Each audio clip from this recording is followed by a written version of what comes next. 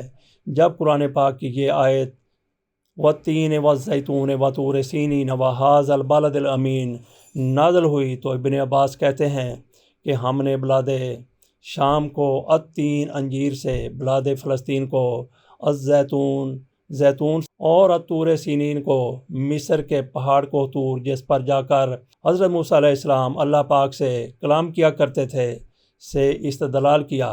Number 26، اور قرآن پاک کی آیت مبارکہ وَلَقَدْ كَتَبْنَا فِي الزَّبُورِ مِن بَعْدِ الذِّكْرِ إِنَّ الْأَرْضَ يَرِثُهَا عِبَادُ الصَّالِحُونَ سے یہ استدلال لیا گیا ہے کہ امت محمد حقیقت میں اسی مقدس سرزمین کی وارث ہے۔ نمبر 27، فلسطین کی عظمت کا اندازہ اس بات سے بھی لگایا جا سکتا ہے کہ یہاں پر پڑھی جانے والی ہر نماز کا اجر 500 گنا بڑھا دیا جاتا ہے۔ بیت المقدس سرزمین فلسطین ہر مسلمان کے لیے اتنی زیادہ مقدس، اتنی زیادہ قابل تقدیس، اتنی زیادہ قابل احترام، اتنی زیادہ تکریم والی کیوں ہے؟ اجازت دیجیے، اللہ حافظ۔